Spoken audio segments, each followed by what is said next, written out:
Good evening, I'm Tabby Tyler. And I'm Kate France. And tonight, we talk about Big Turkey. So grab a beverage. It's time for a night in.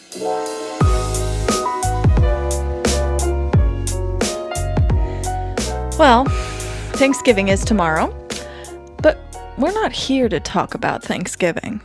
Honestly, the topic of Thanksgiving is a bit overdone. Everybody knows it's a lie. Everyone knows our education system feeds us propaganda. But our recent obsession with presidents and cute animals has made us aware of yet another dark side of our autumnal holiday traditions. Today, we're here to talk about Big Turkey. I mean, literally big. Yeah, no, those birds are huge. But also how the turkey lobby dictates a lot more than you know. Surprise! This is an anti-consumerism podcast. Released just in time for you to play at the holiday table. Although this isn't going to be a screed. No, just an episode on how the turkey lobby has distracted the reasonable thinking American consumer with an annual show of brutal pageantry that ironically spares two deserving turkeys from the fate of their less fortunate brethren. Or should I say, featherin'. Oh, no. Stop. Ironically, because these birds are too fat to rapture, yet they are at a higher risk of dying because of their conditioning to be unreasonably large so that people can get more bang for their cluck. Okay, way to ham it up there, Kate. Based in my glory. Clearly, we're referring to the presidential turkey pardon. For the duration of my existence, a president has pardoned 1 to 2 turkeys every year on Thanksgiving. They say that life is all about second chances. And this November, I could not agree more. So, in the spirit of the season, I have one more gift to give, and it goes to a pair of turkeys named Cobbler and Gobbler. The American people have spoken, and these birds are moving forward.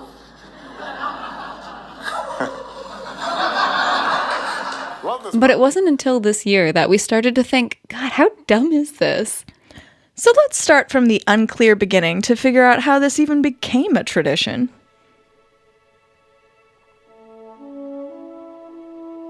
There's a story about Abraham Lincoln pardoning a turkey.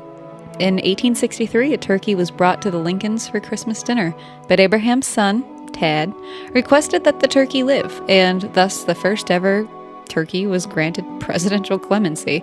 Though I'm going to say this story is seemingly an outlier, given that Lincoln may also be the reason we eat turkey on Thanksgiving. Yeah, as a quick non sequitur, Lincoln had started the tradition of a Thanksgiving dinner with a roast turkey as the main course, which was apparently his favorite meal. By 1864, organizations across the country had picked up the cause of making sure that soldiers fighting the Civil War could celebrate Thanksgiving in the manner of their president, and that monumental project included collecting turkeys. But we digress. Then there is some story about JFK pardoning a turkey, but most cynics would argue that he only spared it because it wasn't fat enough.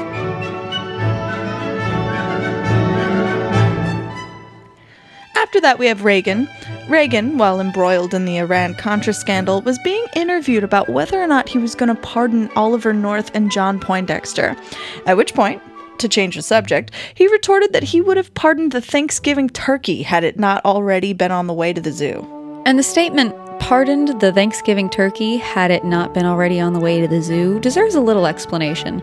Every year on Thanksgiving, the National Turkey Federation, the largest turkey lobby in the United States, has presented the president with a live turkey, starting with President Truman. This gifted turkey was then usually sent to live the duration of his life elsewhere. And it's funny because Truman was proposing a No Poultry Thursday initiative to help save grain and ration food as aid to assist with post-World War II Europe. I'm sure the National Turkey Federation liked that. Right?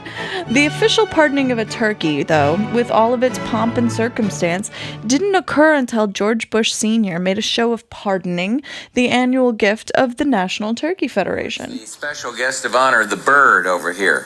I hope you guys have seen him. After participating in this ceremony year after year, I've come to learn a little about the turkey. For instance, it's hand-fed.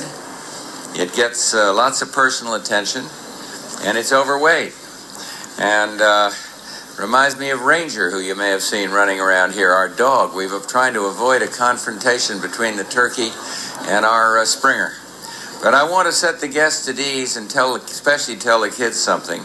After all, this turkey represents America's 45 million turkeys who will begin making their irreplaceable contribution to our Thanksgiving celebration. So take it easy, turkey. We're just here to serve you. And, So depending on who you talk to, the origin of the turkey pardon story may change. But it didn't take long before Big Turkey decided they were going to dictate all aspects of the turkey pardon. And what was once a polite annual gift from the turkey lobby quickly became an annual soiree involving absurd ceremony and Hunger Games-like pageantry. Yeah, over the years, the ceremony of turkey gifting has become grander and sillier. The current level of pomp has soared to the point of ridiculousness. If only domesticated turkeys could soar. Oh. So these days, 2 turkeys get sent to the White House, just in case one can't perform on the big day. The 2 chosen ones that get sent to the White House are selected by the National Turkey Federation from a flock of about 40 that are specifically raised for this auspicious duty. They receive consistent human contact and are played music around the clock to get used to loud noises and voices. A vet who raised the birds chosen for Obama's 2012 pardoning, Dr. Bob Evans, said the following creepy as fuck statement about the selection process, quote, "You want a bird to be pretty, lots of blue and red and white, but you also need personality. We had one picked out that had all the personality. He was my favorite by far. He did everything right from the beginning, but he never colored, so we had to eliminate him." Shut the fuck. Eliminated? Really? Eliminate to like the full extent of the word. They ate him. Yeah, right? I know. It's like a seriously jarring sentence. Baby.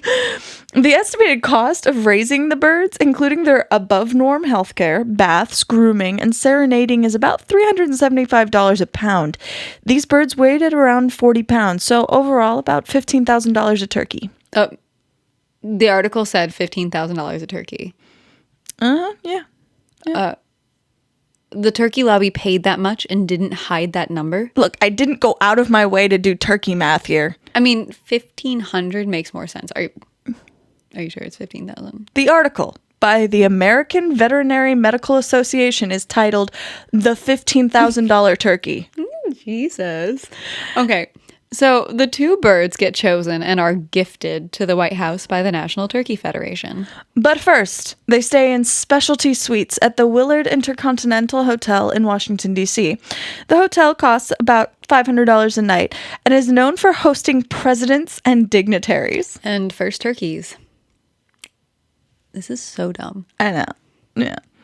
Then, of course, the big day arrives, and the most powerful man in the world is trotted out before cameras on the White House lawn and pardons the 2 chosen turkeys who did nothing wrong in the first place. Okay? A pardon is so unnecessary for a creature that has never committed a crime. The implication being, I guess, that turkeys are born sinners.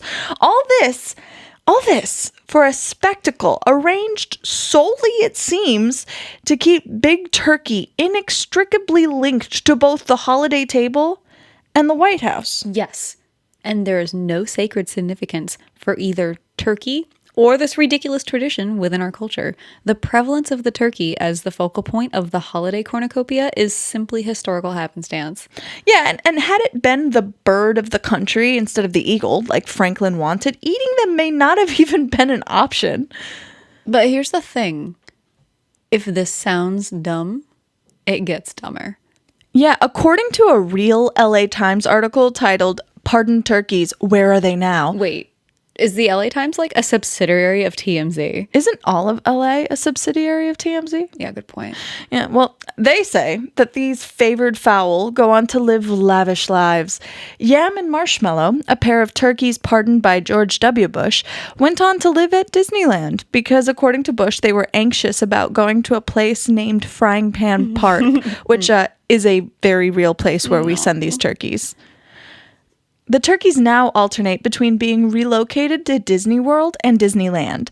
Apparently, when May and Flower got to Disney World, they had to immediately go on a diet. Yeah, that's because they are bred to be unreasonably fat. Yeah, everyone talks about how healthy turkey meat is, but honestly, to make them that large, they're fed constantly and selectively bred to be just so large. And they suffer from their girth, they are more likely to suffer from joint stress and organ dysfunction, and even the pardoned turkeys are a much higher risk of passing away from their excessive weight.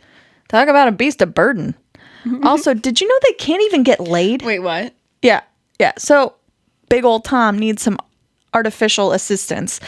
The selective breeding has resulted in Toms, male turkeys, who are incapable of mounting females due to their massive breast size. So because we have to have these big turkeys, humans go out and, quote, stimulate and milk the Toms for their semen, which is the grossest sentence I've ever said on this show. Milk the Toms. Yeah, process that one. The hens are then inseminated, and the farmers coerce the hens into breeding year-round by convincing them with lighting that it's springtime, which is when they would naturally breed. Then on top of the ethical dilemma of breeding an animal to the point where it cannot naturally reproduce, there's also the topic of how they're farmed. And this is a contentious topic on its own, so obviously I'm going to jump right into it with my own strong opinions. The website for the National Turkey Federation, and I'd like to point out that the web address is eatturkey.org, has an About the Industry section that includes a YouTube video that tours a turkey farm and the process through which a turkey is, processed. And get this, to give the tour, they got Temple Grandin. No. Yes. And so I want to start by saying that Temple Grandin has done a lot to improve animal welfare in the meat industry. She invented the machine called a hug box, a machine that is used to reduce the anxiety of individuals with autism like herself. And she applied the use of this device to the meat industry and revolutionized the process through which we slaughter cattle by reducing their level of anxiety before they're slaughtered. Somehow that still doesn't make me feel much better. In truth, though, I mean, she brought about much-needed reform. She has been recognized for galvanizing necessary improvements in animal welfare throughout the meat industry. And so it absolutely lends credibility to the Turkey Federation to have her endorsement.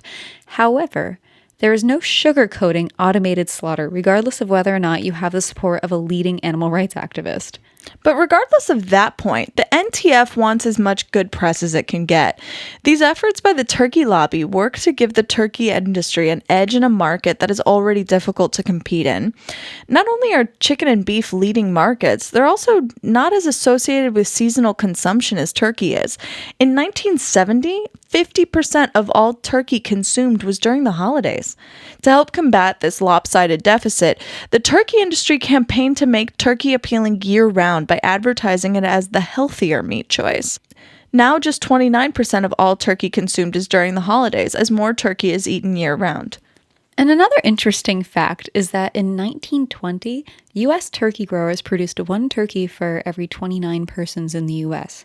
Today, growers produce nearly 1 turkey for every 1 person in the country. That's insane. That's a lot of turkeys. Mm-hmm. So the efforts of the turkey industry to maintain its wholesome image through association with the narrative of the national holiday has led to the dominance of big turkey, literally every pun intended. Through their influence, they control a number of aspects that directly affect their industry, including the way consumers celebrate a national holiday, the natural selection of the domesticated turkey, and their image as an ethical meat industry that produces a jarring number of turkeys for consumption. Well, this episode was a cluster pluck, but I am grateful to be able to give you all something to annoy your relatives with at the dinner table. Yeah, sorry to bust your butterballs with all this preaching. Also, blame Obama for the puns. Yeah, he was good at ruffling feathers. Yeah. Thanks, Obama. Well, thank you so much for joining us at A Night In. We hope you enjoy your holiday. And we also hope that while you're enjoying your holiday, you're also enjoying the release of our show, Model Memoirs. Model Memoirs is the unphotoshopped, unfiltered look at the fashion and modeling industry as told by professional veteran model Rachel Reed. She is going to fuck you up with some truth. And you'll also fall in love with her. I dare you not to. I know. And have a great night. Bye! Bye. All right, so the only thing I'm limited by this evening is both my phone and computer are at 1/5 their functioning capacity in battery life. I totally fucked up living on a prayer, like on every level just now. You were basically like using it legally by changing everything about the song. To help save grain and ration food to aid has led to the The dominatrix. the domination Big of turkey. So the efforts of the turkey industry to maintain its fucking just picturing one wearing a harness. It's just he likes to clap. Oh my god. I mean, we were literally on a butter roll and you failed. I know. This episode's gonna have like 10 minutes of episode and then 20 minutes of bloopers. Just